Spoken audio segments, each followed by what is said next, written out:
Welcome back to No Nonsense, a jam-packed weekend of news, football updates.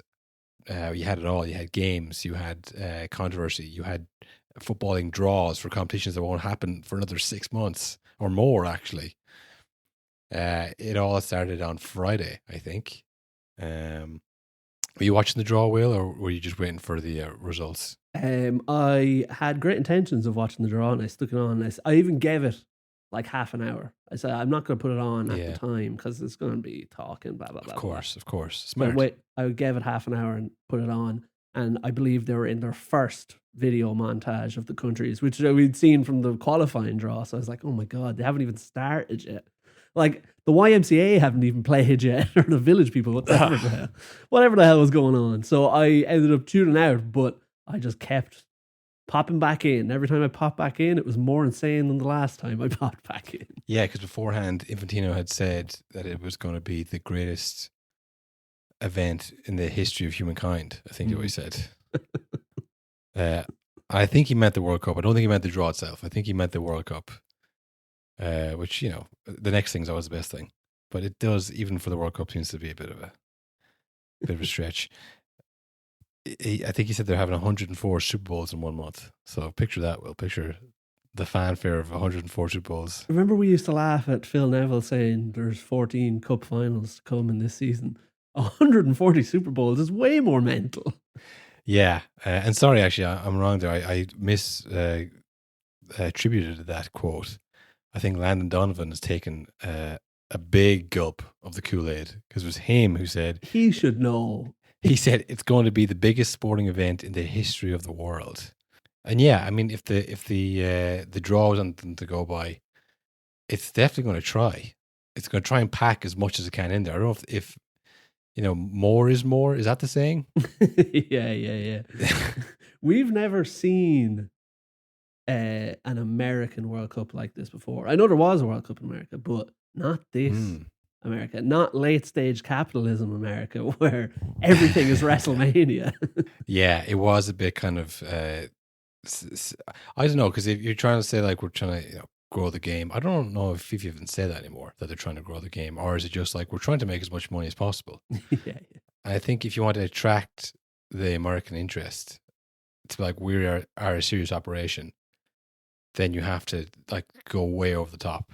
Not because that because it's the temptation there to say, oh, this is the kind of stuff that Americans love, all this pageantry, But really, this is what Infantino loves. He loves being the center of attention. He loves there being with world leaders and Shaq and Tom Brady and Kevin Hart. Yeah, who's the hottest woman in the world? Is it still Heidi Klum? It's like it's in the eye of the beholder. Get her as well. Like he likes that kind of stuff. I think the celebrity and all that. But I think to show to American investors, potential people say, "Hey, you want to put money into this? There's a lot of money around. Look all this, money we're wasting right here tonight at the draw. This isn't even the event." Half the teams don't even know if they're playing or not yet. Yeah, but the teams aren't even in it yet. We just have like the winner of Group Path C or whatever it says there, and look how much money we're wasting. So yeah, I think part of it is he likes that, but also it's like this will show Americans that we're serious. Like we are a serious operation with way too much money to spend on the small stuff. So you want to put a lot of money to this, there's a lot of money to come back out. Yeah, and I mean, like, it's not just America they're trying to show it. I do think a lot of it is like they really did play to Trump a lot. Obviously, we'll get to the Nobel FIFA Peace Prize he was awarded. But I mean, having the village people play YMCA, which is like his song that he always plays at his rallies. His favorite song, apparently. Like, it's very much aimed at him. And it seemed to work because I don't know if you saw him saying that we got to change. We have the NFL. We call that football. We've got to change that. So it's like they won him over so much on the day that he's like, this should be football and the other one should be soccer. I don't know about that. I think that was just Trump saying whatever, winging it always. Who's in front of me? Yeah, football. We have American football. I guess one you play with your feet, the other with your hands. I guess you should change the name of that one. All right, that's my time. He walks. He just thinks out loud. Yeah. But it was funny because like Infantino was so involved in it that like even Trump was getting a bit embarrassed at the end. Like I don't know if you saw the fake draw where they called out all the individual world leaders. Trump just kind of like tried to sneak in behind, like, no, let's try and shave off some precious seconds here, Johnny. I'll just go to my spot. Which they didn't obviously know that was a fake. Yeah. I don't know what the hell that was about. Because the Canadian president, the Canadian Prime Minister, it's Prime Minister, isn't it? Mark Carney. Mark Carney, yeah. Like he pulls out Canada first. And he's like, oh my God, what are the odds? He's like genuinely like, oh, this is great. He's probably thinking of the potential, social media. I pull Canada, that's great. And then it's the Mexican president or prime minister or whatever, Taoiseach, Mexican Taoiseach, pulls out Mexico. And she's like, right, we're all going to pull our own. And then Mark Carney then is like, didn't cut to him, thankfully for him. But he must be like, fuck. I was so excited there earlier. I look like a fucking idiot. Yeah. And then Trump is like, I think I know what's coming. I get it. If he had done that to Trump first, and he was like, yeah, woo, nailed it, USA. Yeah. That's he would have been fuming. Oh yeah, you couldn't do that. There would have been a war. I think Trump probably enjoyed that whole thing because he made Canada look silly. He's like, nice, Johnny. That's the kind of thing I would do. Yeah, they made it very obvious before it got to him what was going on. So he knew there was no joke being played on Donald whatsoever. No, but even that was like, what is the point of this? Yeah, who was that for? More stage time for Johnny. I think that's who it was. The whole thing, and like you were the same. I went in after work, and I went to the gym. I was like, I'll just watch it on the treadmill, like because it was like, I think it was 35 past 5 by the time I got to the gym. Left work. Went straight to the gym. I was like, I'll just do like a quick 50-minute warm up on the treadmill. And I'll watch the draw. It'll be started by about half. I'm still on the treadmill, like 25 past 6. Like, what the fuck? Like, I have to leave here eventually. Panting. I was walking, just standing on the treadmill, looking at my phone. Like, this is so annoying, and it's so annoying when you like. It's so boring. It's so painful when they're going down to like Hugo Sanchez in the crowd. And it's like, Hugo, the World Cup coming up. What do you think about that? And tell us a bit about your career and your famous moments. Hugo Sanchez gives the reply completely in Spanish, no subtitles. We're like, right, what the fuck is the point of this? I mean, I was watching RT, they didn't have any subtitles. Maybe other places had, but I was like, they're not going to tell us what he said. We're just going to have to, like, what was the point of it all? It's funny as well because you mentioned there that like it was on RT. RT were also doing like a live commentary on it, and like whatever you want to say about RT, they are like a news organization, and even in the live commentary for that, when they're saying, and now Robbie Williams is now taking the stage. Are you not entertained? And then after it said, we're not. Yeah, it did start to go a bit Marty Whelan at the Eurovision. Just like, this is a load of shite, isn't it, everybody? It's insane though, because I don't know if you saw the clip. I might play it here of Ali McCoist was at it. Cool. As you've mentioned to Ali that he didn't make it back for the commentary today because you were in Washington last night. I did think it was ambitious to get back though, Ali. Well, you know, flight was 4 hours delayed, but that's neither here nor there. I'm still in a state of shock at what I saw, Martin. If somebody had said to me I was watching the World Cup draw, which was followed, I closed my eyes and on stage is the village people, right? And then if that's not bad enough, I turn round and up on a balcony I can see the President of the United States dancing to the aforementioned village people. Was I dreaming? It was bizarre. Let me tell you, Lindsay, it was bizarre. But we've got Brazil. Scotland have got Brazil, and that'll do for me. But it's like the entire world was watching this thing, and it's like, apart from 4 people, thought it was totally insane. Yeah, I do. I think it wasn't. It's like everything, the World Cup or any of that stuff. It's not really for the football fans anymore. It is for potential investors. That's if you look at everything through the lens of, if I'm a potential investor, what do I think about this? It actually all makes a lot of sense. Like, yeah, there's a lot of money floating around here. I like this. Robbie Williams. Wow, he must have cost a pretty penny. Kevin Hart. He loves endorsements, but he's not cheap, Look how long they've stretched this draw out for. I mean, the amount of adverts they've crammed in here is incredible. Exactly. That's it, the adverts. They're always trying to angle for like halftime shows and more ads and more. Look what the Americans do, which everyone watches over here in horror. Every time it's like, God, it's an unwatchable shite that so much ads. And then people in FIFA are like, wow, that could be us. Imagine if we did that. So yeah, look, the draw itself was long, boring, and wasn't over till like 7:30. But the reason we're watching it, and again, I'll never watch a draw that we're not potentially involved in ever again. As long as Gianni Infantino walks the earth, I'm not going near it. I'll look at the screenshots on Instagram later on. I'm not going to watch that again. But the reason I was watching was because we may, in 2 games' time, be in that. And the group we got was pretty good if we are to make it that far. Yeah, it's been far worse in the past. In my memory, I think that's our best proper international, potential proper international tournament group. It always feels like we are by far miles away the 4th worst team in the group. This time, like, maybe 3rd. That's not too bad. Well, this is our first World Cup in what you might call the modern era, in like expanded World Cups. Like, I think in 2002, it was still like the best teams will get there. And if you don't get there, well, you should have qualified. Should have won more games. Sorry. But maybe since like 2010, it's been like, let's expand the teams, expand it to more teams. In fact, let's put it in Qatar in Saudi Arabia. We'll make even more money, But I think, the 90s and 2002, it was like, you really had to be a good team to get there. So if we got to the World Cups, we might have got good draws, but we haven't been there. So, I think the odds are in our favor for sure. All the South teams, South Korea, which is Korea Republic now,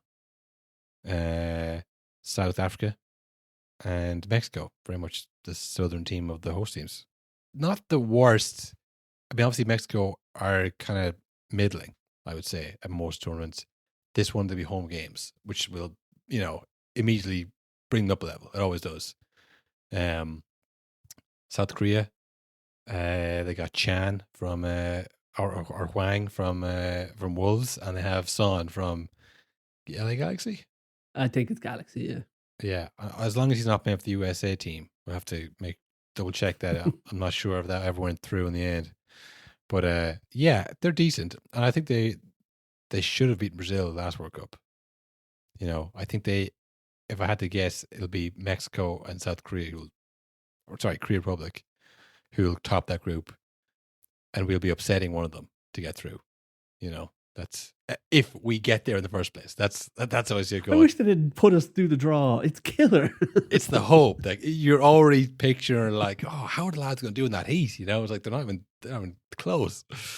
I may be writing off South Africa a little bit, but I don't know how they did in their qualifying campaign. I don't know many notable players of theirs, so sorry, that's just a Prem pill take. They don't play for Everton, so how could they possibly be any good?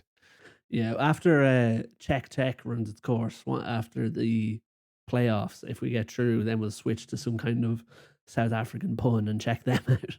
Yeah, that'll be the next one. But I think we'll be trying to not finish bottom of that group, I would say. Yeah, which I will say is generally the case. And it's just sometimes we get it is rare that all of the best teams do well in the international tournament. So oftentimes we sneak through just by trying to not come last in the group.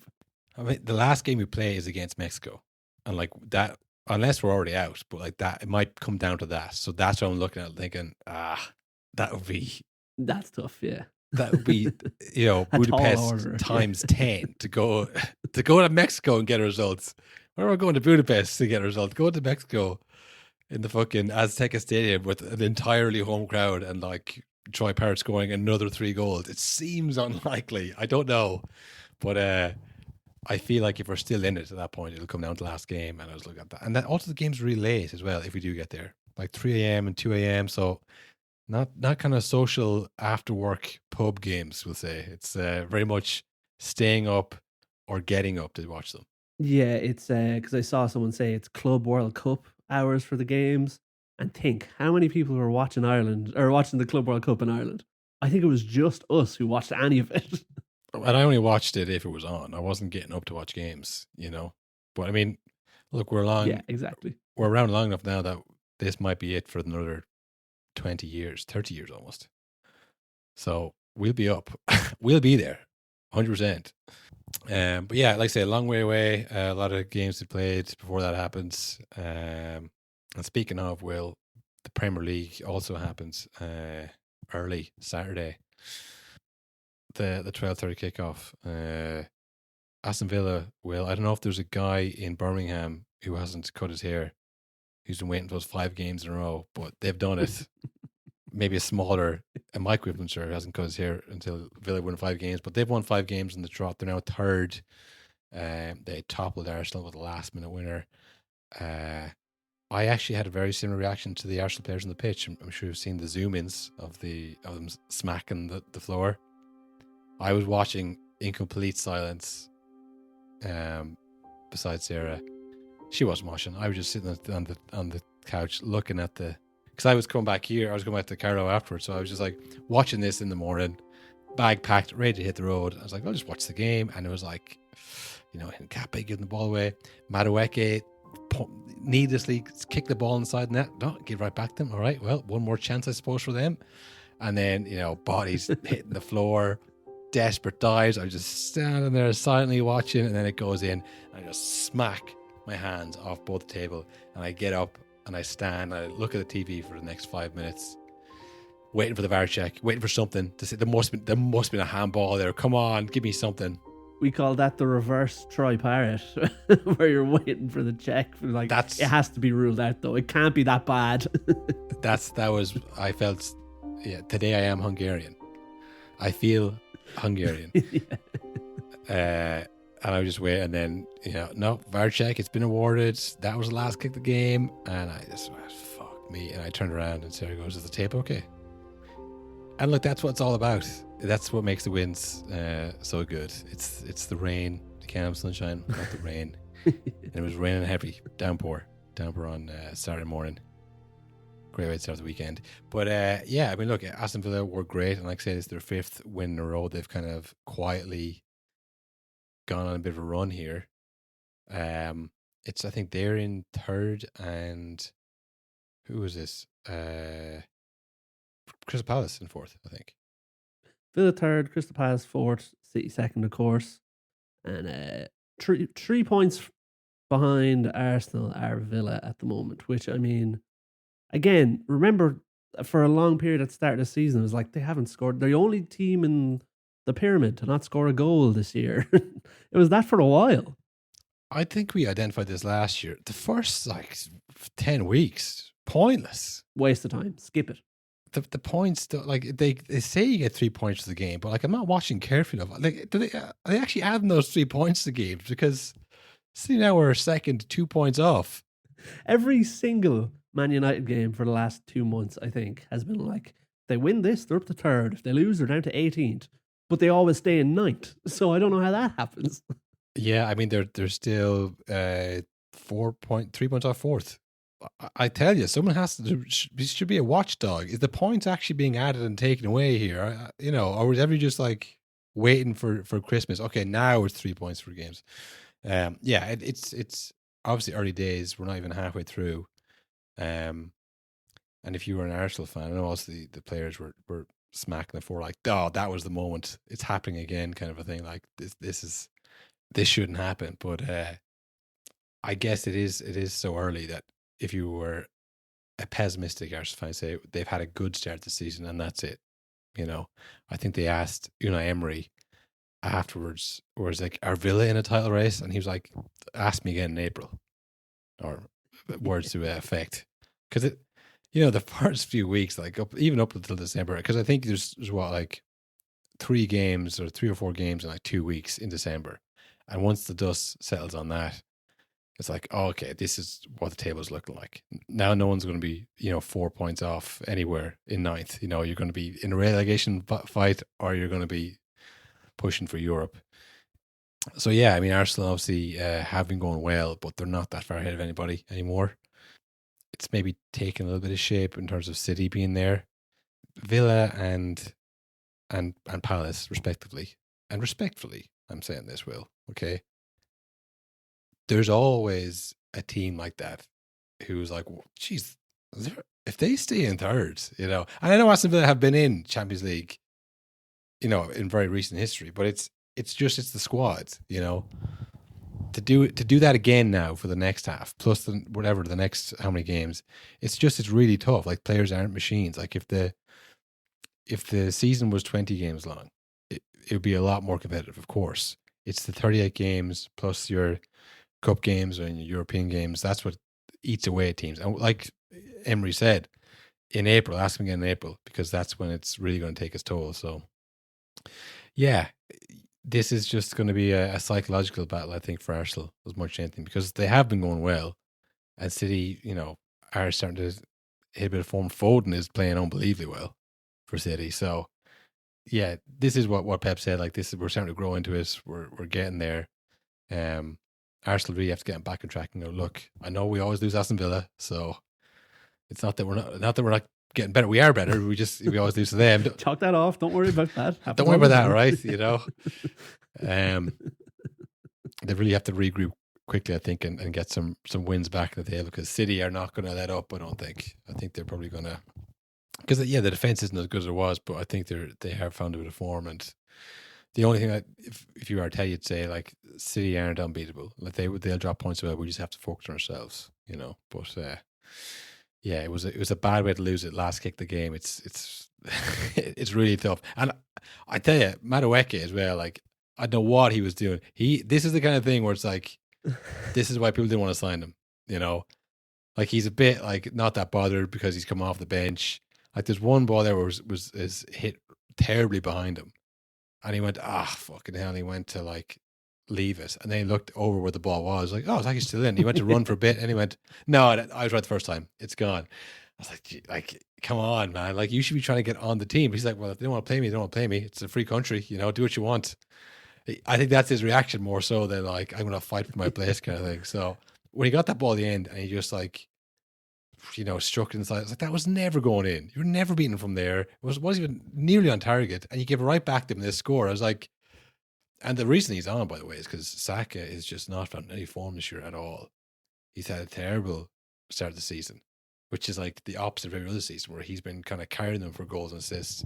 He hasn't kind of caught fire at all. So, yeah, if you're Madueke, there should be a chance there. I can really get in the team, but he's like, fuck this, I should be starting, Yeah, what you were saying, like, Arsenal now, they've more experience, and like, they don't have players that have won the league, but they've gone through the hardships now of like almost getting there and things like that. But then they sign a player like Madueke, and it's like a player from Arsenal a few years ago, you know what I mean, where it's like kicking the ball into the side of the net. There's definitely lads on the Arsenal team who are like, oh, that's huge. That's really big. You shouldn't have done that. This is a big game. Yeah, I think obviously, they identify you do need a big squad of players, and he is talented. I'm not saying that he's not a good player. Yeah, doesn't deserve to wear the shirt. I'm not going like he needs to be out. It was kind of like, I knew the smart thing to do, and it would have been the boring thing to do, was like, cut back and hold it up and work around again. But he's like, yeah, I'll just have a shot. It's like, there's a lot riding on that shot though. Because, and it's like, it's not his fault that, they couldn't defend there. Like, well, I give the ball back. So there was 3 more people there who had a chance to clear it before he. But it's just like, it's more thinking, they need to get the win there as well. It wasn't even like they were level. They need to get the win. But yeah, I think it's. I think he's kind of like, who was it? Iwobi was at Arsenal, and it was like, this guy is definitely good. He's just really inconsistent. I don't know if his head's screwed on. He's gone to Fulham, and he's had a great kind of career at Fulham. But I think it is like, if you do that, like in that kind of moment of a game, no one's going to bring it up again. It's like, yeah, sure, look, we were never going to be Aston Villa anyways. But it's just that kind of thing. Like, who's it? Martinelli, who was almost ran out of the club last year because he was missing chances. Like, there is a pressure for a team that's going for the league, because every small, infringement is like, well, that could have lost us league. Whereas when you're playing at a mid-table team, it's like the pressure just isn't the same. So it's not that I don't think he has the physical ability to play for Arsenal, but if you're not worried about everything you do, and you're not going to try and think 10 steps ahead of like, no, we need to work this back, and I need to tee up for Zubmendi or something like that. He's like, oh, let's take a shot. Why not? It's like, because you might get dropped and get kicked out of the club in January. That's why. Because you might ruin it for everyone, mate. Yeah, you might be blamed for this. It's and like I say, I think Willian was the same. He'd come from Chelsea. He'd won stuff at Chelsea, I suppose. By the time he got to Arsenal, it's like, this isn't fucking a serious job. Like, this is just a bit of a kickabout, And he went to Fulham, and he had like 2 or 3 more years where he was good at Fulham again.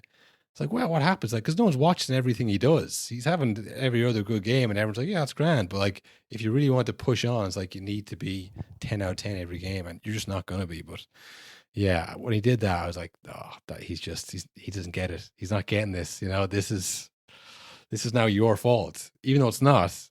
It's going to be your fault. So yeah, it's still early days. But it's been a tough week or so for Arsenal. I think this has been a really with the Champions League and all in the middle of it. The draw with Chelsea, obviously beat Brentford, but then Aston Villa, who is kind of their bogey team now. And maybe that's a bit disrespectful. Maybe Aston Villa are just very good. They are third as well, but they definitely seem to have Arsenal's number every time they play them. I feel like every time they play, especially in Villa, it's like, never going to win. But who else then? Yeah, Liverpool, I guess. They were the team to beat at the start of the season. All that money, all those players coming in. How could they be stopped? What could go wrong? And the answer is not Mo Salah. It's not his fault, Will. He's been dropped for 3 games. They've won one of them against West Ham. So it's not his fault. And I feel that. I get that. I see where he's come from with that. I mean, if you're having a bad day, fine. You've messed up a couple of times. But everyone else is messing up and dropping the ball. And they go, this is your fault, Mo. Like, clearly it's not. I'm not a one-man team here. Like, this is me. And then they drop you and they're still fucking up. You're going, right, so no one's even going to offer me an apology. No one's even going to come to me and say, you know what, I'm sorry, Mo. Obviously it wasn't just you. It's amazing. It was because it wasn't too shocking to see that he did this interview. The most shocking thing was that he literally just, whoever was around, it was I think it was done on Norwegian TV, and by Norwegian TV there was a Norwegian cameraman there and it was broadcast live, but it's like the worst angle you've ever seen. But so he literally just like, right, I'm going to say it to whoever's listening. But this thing of, we saw it last year. He was going to do this last year. Remember, if he came out and said, hey, if I speak, there'll be fire. He was going to say all this stuff, the exact same stuff about Klopp. You know what I mean? If something goes against him, he does not like it. He really, and deservedly so, thinks quite highly of himself. So if he's dropped for any reason, he's like, yeah, but I can still score goals whenever I want. Like, he probably is genuinely, it's a man who does not understand what's going on, because in his head, he's probably like, yeah, I had maybe a bad run, but I'm still me. I'm sure he thinks he can just switch it back on at any moment. Yeah, I think we should probably play we won't maybe not the video of it because it is weird. It looks like kind of, you know what, in this world of AI, because it's not even real, I thought it was AI. Yeah, I thought it was AI. It is insane. But we should play the clip because, we can't do it justice by paraphrasing. We just got to hear it from the horse's mouth itself. I'm very disappointed. I'm very, very disappointed, to be fair. I have done so much for this club. Everybody can see that during the years and especially last season. Sitting in the bench, I don't know why. Seems like the club is throwing me under the bus. That's how I feel it. I think it's very clear that someone wants me to get all the blame. The club promised me in the summer for a lot of promises and nothing. So far, I'm in the bench 3 games, so I can say that they keep the promise. And I said that many times before. I had a good relationship with the manager, and out of the sudden, we don't have any relationship. I don't know why. It seems to me, how I see it, it's someone doesn't want me in the club. But again, this club, I always support it. My kids will always support it. I love the club so much, and I will always do. Now I called my mom yesterday because I knew you guys didn't know that I'm gonna start or not, but I knew. Yeah. I called my mom and dad yesterday. I told them come to Brighton game because I don't know what's gonna happen when I'm there. So, what do you do with the situation now, Mom? It's not acceptable for me, to be fair. Like, I don't know why that happened always to me. Like, I don't get it. I think if I'm somewhere else, every club will protect his player. I don't know why I'm in that situation now. But again, it's how I see it now. It's like you throw him more under the bus because he's a problem in the team now. But I don't think I'm the problem. I have done so much for this club to get the respect I want to get, and I don't have to go every day fighting for my position because I earn it. People will say, you're not bigger than. I'm not bigger than anyone. I earn my position. This is football. Yeah. So it is what it is. I think he mentioned 3 times, I've done so much for this club. It tells you his perspective on it, that like they owe him something. There's a lot of interesting things he says. One of the things he says as well is, since I signed the new contract, a lot of broken promises or something like that. So it's like, what the hell does that mean? It was like one of the things they said, like, you will play 90 minutes every game forever. That's a crazy promise if that's what they said. Well, we don't know, but wasn't that story that came out, that not this one, but the summer before, when he met with Slot, and he was like, listen, if you let me not track back, I'll score enough goals to win the league. So if they had a similar conversation where like, yeah, I'm still not tracking back this year. It's like, oh yeah, no, of course not. You're all good, bud. We got Frimpong back there, who's kind of not really right back. Connor Bradley, bit raw, but I like him.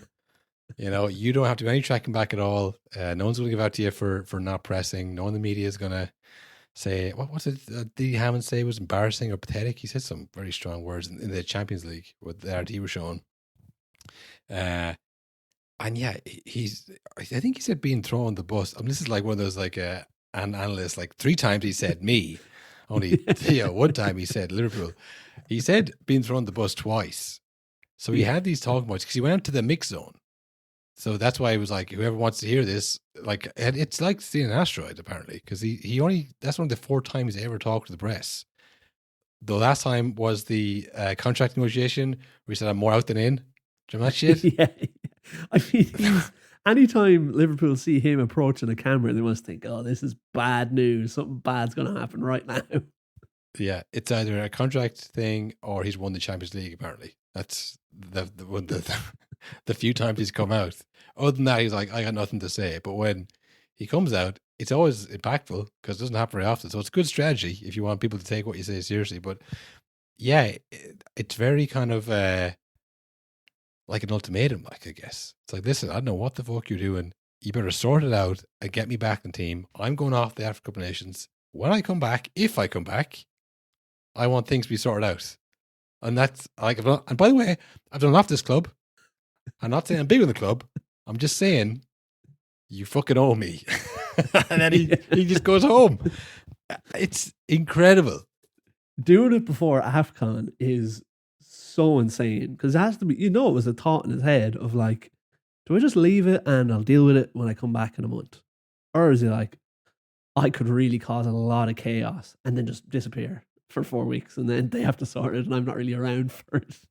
Yeah, well, it's you can never really tell what he actually thinks. But if you're just going on that interview, I don't think he's even thinking I should just let this slide. He's genuinely like shocked, angry, confused, sad that this great club is letting him down after everything's done for them. Like fulfill his contract to do what they're paying him to do. And I'm always on the labor side. I'm always on the player side here. But to come out like this and say I've done enough for the club, it's like, yeah, but it is a kind of mutually beneficial. They pay you money, you score them a lot of goals. Like when you're not playing so well, maybe they don't play you, they play someone else who they're also paying a lot of money. But I think from his perspective, it is just like the world kind of comes from him, and not to him. So he's just like, I don't understand. He kept saying that. I do not understand this. He said, literally every single thing he says in it is like a crazy quote they just don't hear players saying anymore. But I mean, he even is like, I know Jamie Carragher is going to kill me tomorrow and that's okay. It's like little things like that where it's like, it's just so bizarre to see. And another thing he mentions as well, he says, I told my mom and dad, told them to come to the game because I don't know what's going to happen now. He's talking about the Brighton game in Anfield. So he's saying like, this is it for me. It might be. I don't know if you saw the clip of him at the end of the game when the Liverpool players were walking into the tunnel. He was clapping the Liverpool fans. And then every now and then he'd do a very obvious wave goodbye like this. And then back to end clapping. Of season lap around the home crowd. Yeah. Which I've only seen that one other time. And it was when I was at that wrestling thing in Wembley and CM Punk was waving to the crowd like this. And it turned out after that he'd punched someone backstage and he was fired. So it's the exact same thing. If he knew, he's like, I'm so gone from here. Good to see you. Bye now. Yeah, well, he hadn't. That was as if CM Punk was about to punch someone backstage. Yeah, he knew this he is was a going to preemptive. Yeah. he hadn't done it. It's like, I'm going to say some mad shit. So it's hard to know if this is all very calculated, if he's like, I'm going to light a fire under this, or is he coming out completely like, yeah, why, like, you know, like Roy Keane's infamous interview. It was like, I said nothing wrong. You know? Yeah. Is it one of those, or is he like, I never speak, so when I do, they'll listen, and I'm going to say everything that's on my chest, and fuck it. If they sack me, they have to pay me out, and I'm done with this place. And if not, then they'll pay me again, and I'm great. I'm the best player maybe this club's ever had.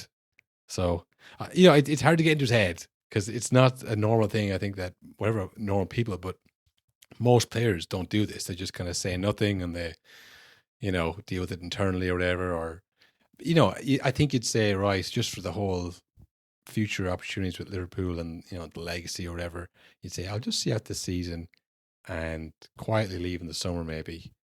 But I'm not going to blow it up in January. That'd be kind of career suicide for, you know, but he's just going, listen, if they don't play me against Brighton, I'm gone. I'm going to Africa and I'm never coming back. It's such a crazy thing to do. I mean, and like, it'd be one thing if he kind of was being a little bit like you said, he was being disrespected in the media here by fans being like, well, he can't start. Stop starting him. He's problem number one, Salah, once he starts playing. So I'm sure that was irritating.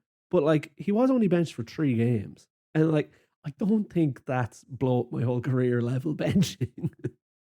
Well, if you have his opinion of himself, yeah, like, he did mention that hasn't happened in my career. I'd say he means his Liverpool career. I'm sure it happened a few times at Chelsea. Maybe not though. I don't know. Like, yeah, it is. You're dealing with the end of your career. He's 34 this year. I think or so, next year. I think he's a year older than me, so he'd be 33 maybe. But yeah, like, he's come to the end. He's dealing with, like, you know, maybe not as good as he used to be, but like, say that the chances he's missed this year, he misses those chances every year, to be fair to him. So, you know, you're aware you're getting older, all this.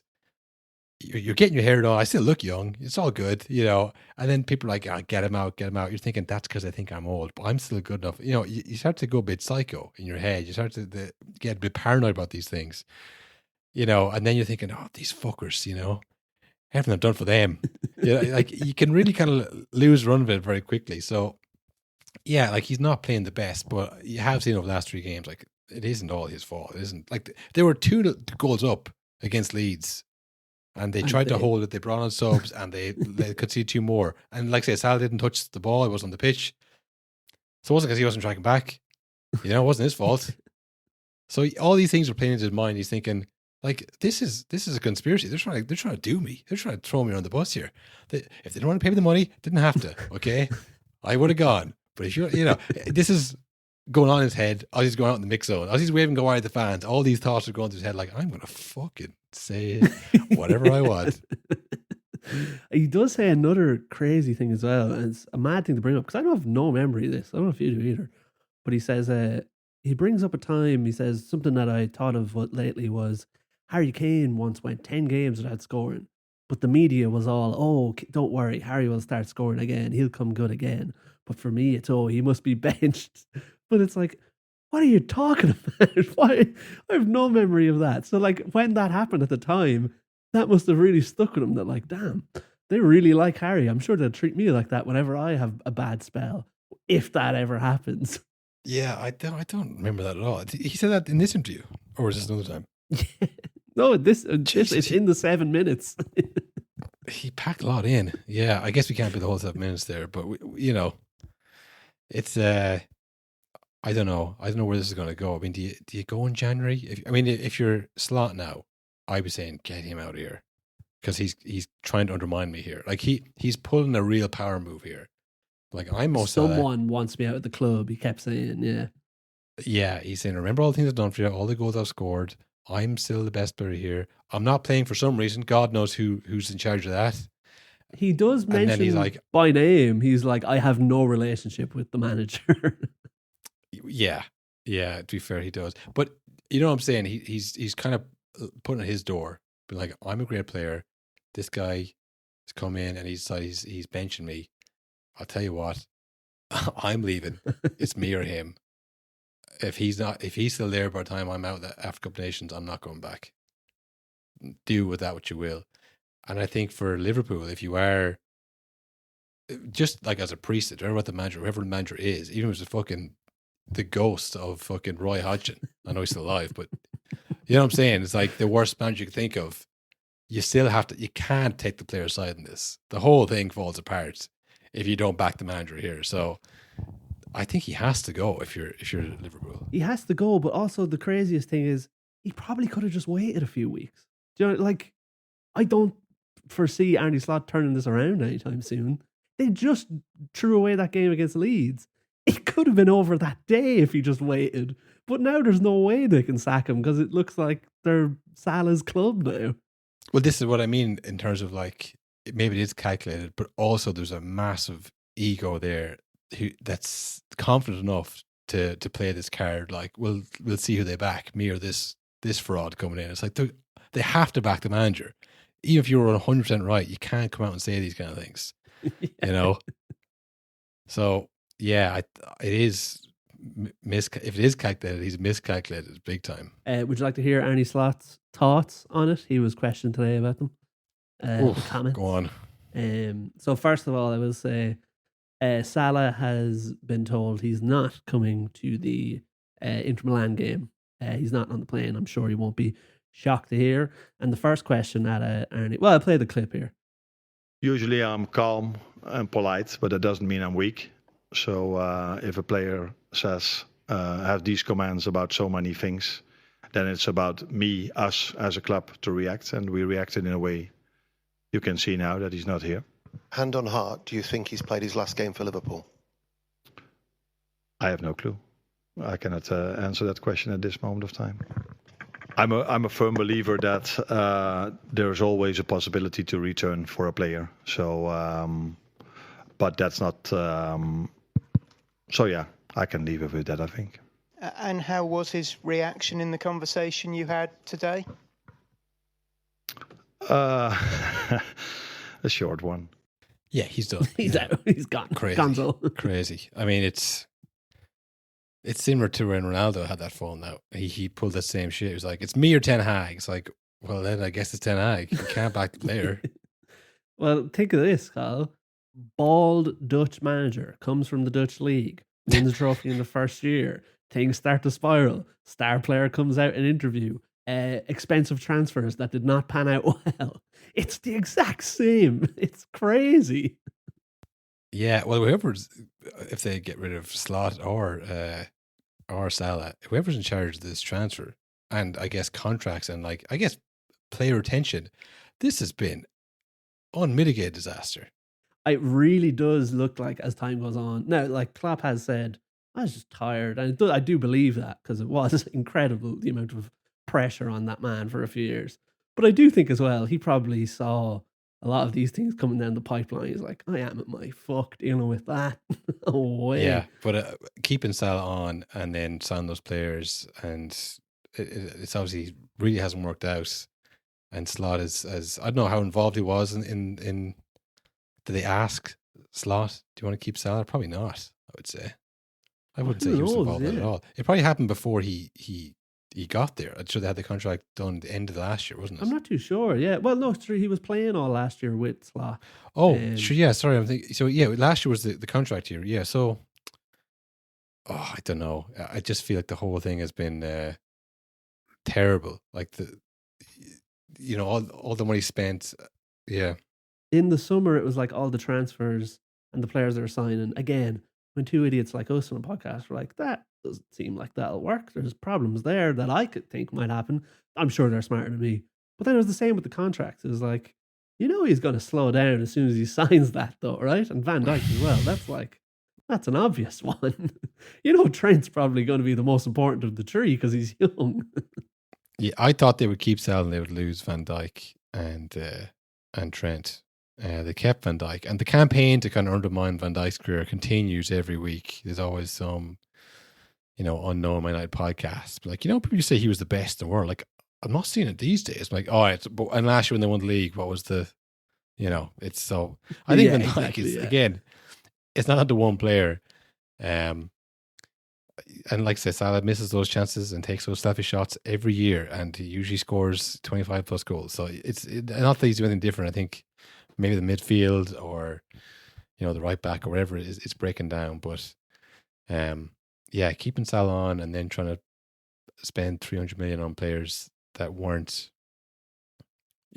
complementary to because if you invest the money in Salah, I guess whatever 400 grand a week, whatever it is, that is an investment in itself for the next few years. You do have to build a team around him then. You know what I mean? I don't think they kind of did that. That was kind of felt a bit disjointed. And the strike situation of like, we'll buy Ekitike in case we don't get Isak. Do you think it was like when they had Ekitike, he was scoring goals, whatever models they're looking at, like, yeah, Ekitike is good for the first few games, but Isak is a better player.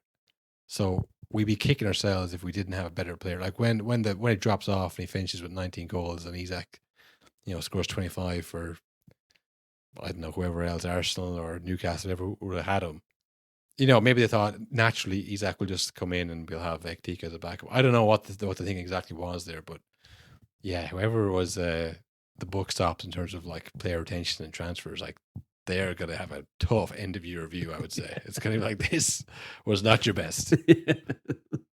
Gotta say, the Salah thing, that was all of it really not great.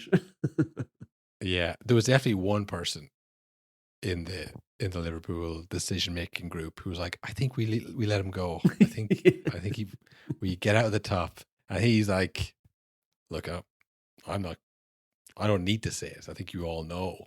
Saudi Arabia, they're right there, offering a boatload of money. But look, you overruled me. What can I do? It's a democracy.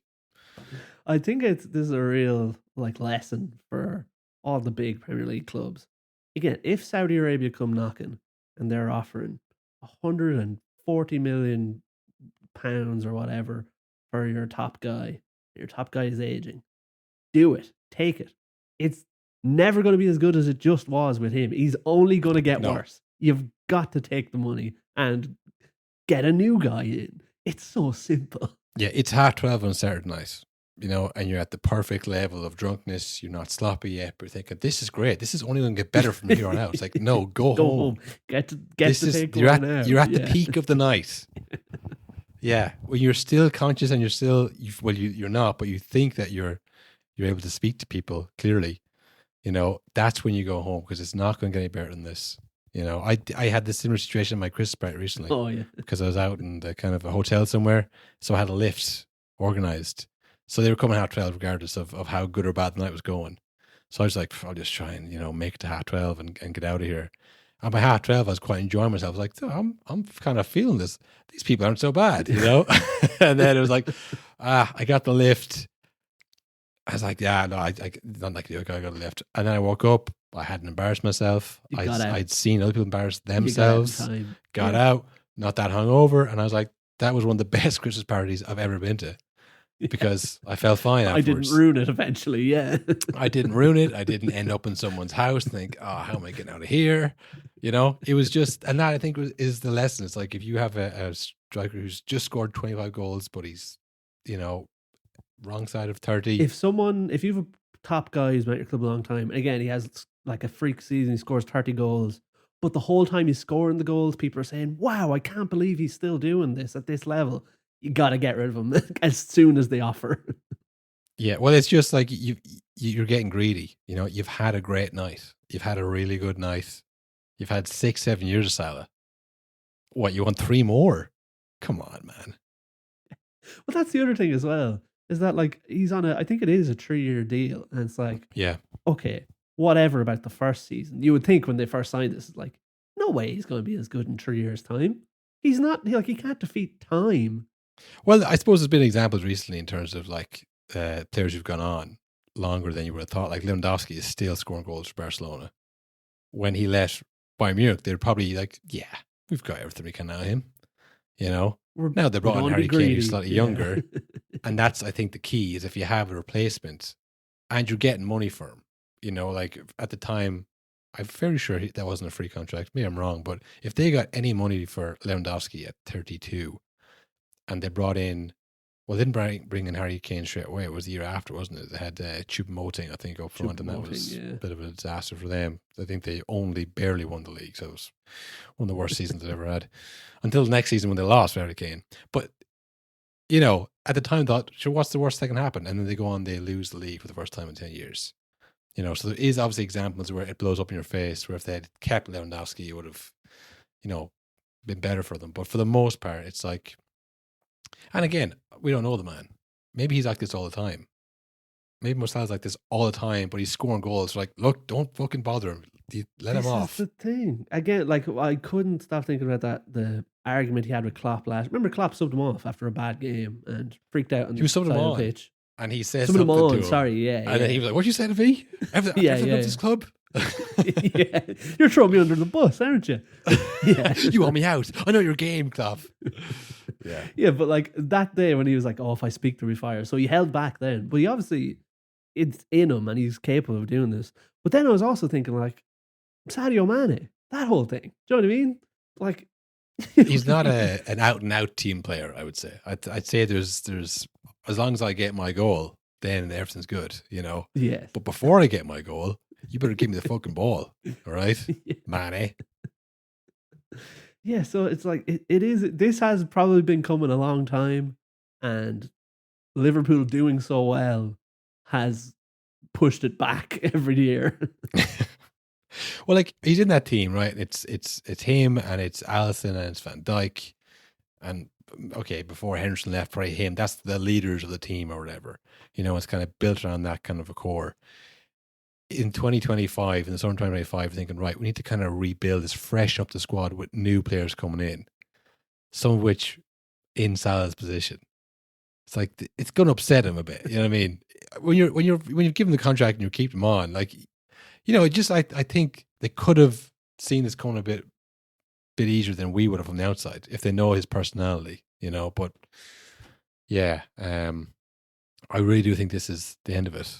Yeah, I think so too. But even if you think like financially, him being on 400 grand a week or whatever it is, or like the crazy money, you really can't be benching him then, because it's just like every time you bench him, it's like, well, that's a terrible business decision you've made. Like, you're paying 400 grand to a lad who's sitting on the bench. So even take Salah out of it, it's like, it is mad that you're not playing him though. You kind of have to. Well, yeah. I mean, if you're a slot, you just want to win the games, I guess. And he is a good player. Again, I don't want to mince my words. It's not like he's playing that much worse. I think it's just the team around him isn't operating at the same level. But yeah, I think, who was it when Chelsea bought Shevchenko, which was Abramovich's favorite player at the time, and they just weren't playing him because they had Drogba and stuff. So he was like, "Well, you got to play him." Why do you think I bought him? I wanted to watch him play, and not just watch him on the bench. So it can sometimes come to the top where it's like, you know, this is the investment we've made, so why would you not play him? You said you wanted him when we asked you. It's like, oh, well, things changed. Like, well, we're still paying the same amount. You know, like, you got to pay him. So, for us, bud. Yeah. Like you're saying, if he just waited a couple more weeks, I think this would have come to a head on its own, and he might come out on top on this. But because he's decided to blow it up here now, it's over. He's out of the squad. He's going to African Cup of Nations. They're definitely going to shop him around. The downside here now is that Saudi Arabia obviously have eyes and ears. Like, oh, we'll get him for cheap, I suppose, now. You know, we're not going to offer anything new we're going to offer last summer. The damage to his like legacy or whatever, but just the way it ends is mad to be like, because whatever about the Ronaldo at United stuff, like, people are already pretty sick of Ronaldo at United. Like, long before that interview, even when he was first coming back, a lot of people were like, don't know about this. But like, Salah's pretty happy Ronaldo came back. They were fairly like over the moon when he came back. Like, the good times are back. Ollie at the wheel and Ronaldo. This is great. And then as time went on, it was like, oh, actually, maybe this isn't working out. But you know what I mean? Yeah. Of Salah's like, for it to end so quickly, even. It's just like, there goes the greatest player I've ever seen. And how did it end? Like, with a title? No, God, no. It was really bad. It really does end well. Unfortunately, you really do ride off the same. Everyone stays out till 2 a.m. and you're in the taxi rank, and there's scraps going everywhere. You're trying to eat your pizza with one hand, and you're trying to hail a taxi with the other. That's usually how that ends, in a fucking messy fight for your life, you know. And you're trying to salvage something from it. No one leaves at 12 and goes home happy and sleeps well. It's usually like you've overstayed your welcome, and it's like the ruthlessness of professional sport where like, right, you're out, Frimpong's in. It doesn't matter, he's not that good as you. He can run. and then you start to feel some type of way about it, and it's, yeah. But like I said, I think if you left even at the end of the year, just cut the contract short, went to Saudi Arabia, people would remember the good times, but this is like, they're struggling. They're down. And then you're going to say, I've done a lot for this fucking club. It's like, man, come on. We need you. And now you're turning on us like this. When I saw today that Salah has shown up to training today and he had 2 sessions, I was like, that must be just the worst day of work of all time for everyone there. Yeah. Well, it's the day after the Christmas party. Yeah. And that guy showing up like, oh my God, there's been a fly on the wall in that office. It's that kind of awkwardness, but yeah, I guess it's where does he go from here? Do they just cancel the contract? I think he'd say, give me my money. I don't think he'd probably. Yeah, he's probably owed so much. Like the ways. Yeah, I assume it is like. I mean, they're probably just hoping. I'm sure Saudi Arabia will come in. Although I do remember seeing very recently that Saudi Arabia, they're not running low on money, but the entertainment wing or like the investment wing, yes, PIF, whatever it's called, is running low on funds because it's just like, well, we had a certain amount of money and we've kind of spent it. We've bought everything we want. So I'm sure they'll find money and like it'll happen but it probably like it is a risk. I mean, if they don't come in, I mean, could you see Salah going to Chelsea maybe? Oof, back. Never go back. That would be amazing. Garnacho on one wing, Salah on the other. Who'd have thought it, yeah. Yeah, I don't know who comes in for him, but I definitely think I can't see it kind of healing itself. I think it's irreparably damaged after this because it's really bad. Really bad thing to do. To come out and go full. In summary, crazy thing to do. Some breaking news in the past, Will. It is 1-1 between Wolves, Manchester United, Bruno Fernandes and Bellegarde. So, look, it was always going to be a tough game for Wolves. It is funny that we just kind of stopped caring about the hammer and things. Look, it's fine. Nothing's going to happen. If they don't care, why should I? Yeah. Exactly. 3 years. We'll see in 3 years. Ask me again in April 2028 and I'll tell you where we are in the league. And this, like the games on every Monday and Thursday, that's not doing anyone any favours. No. I think the main attraction was Carragher's rant, which obviously we haven't seen, but I'm sure it was pretty concise and all. I'd say we probably said everything he said. We're kind of aligned a lot of the time. Unless he has some behind the scenes details. He might have some little tidbits that he said, well, guess what I heard about Salah? I could see that. Oh, definitely. I could see him definitely doing something unprofessional like that. Is there Champions League this week? There is Champions League this week. Yes. There's one particularly big game. Real Madrid are playing Man City, and the incredibly intense and dramatic Real Madrid state-sponsored media have said this is Alonso's last chance. He's out if he loses this game. And just to confirm, they're still top of the league, aren't they? I believe so. I'm going to look it up right now. But also, like, but even it's the if they way he's done it. It's the way. It's they're not second. They're 4 points off top. Well, that is serious. I take it all back. That's I'm assuming to Barcelona. Correct. Yeah, to Barcelona. Who are crap, you have to think, which we've seen. Who are crap. You have to think whatever about like the league but it's very strange to be like, if you can't beat Man City in the Champions League, you're fired. It's like, well, I might not. like that's hard. Yeah, look, it's standards, Will. We call that standards, and that's how Madrid win every Champions League there is. Yeah, I mean, look, maybe Salah goes, but maybe also Slot goes. And maybe Alonso goes. And Alonso is not one to lounge around the beach. I feel like he needs to be, I mean, sure, he'll still get up and do a cold plunge and a sauna, which I assume he does. He strikes me as the type to do that kind of stuff. But for the rest of his day, he's going to need something to fill it with. Maybe Salah goes, maybe Slot goes. Fresh voice. Oh, Wirtz can you unlock Wirtz, your former player, and Frimpong? Maybe you can find out how they work together. Who better than Alonso? It's all there. So watch this space. And you know what I could see as well?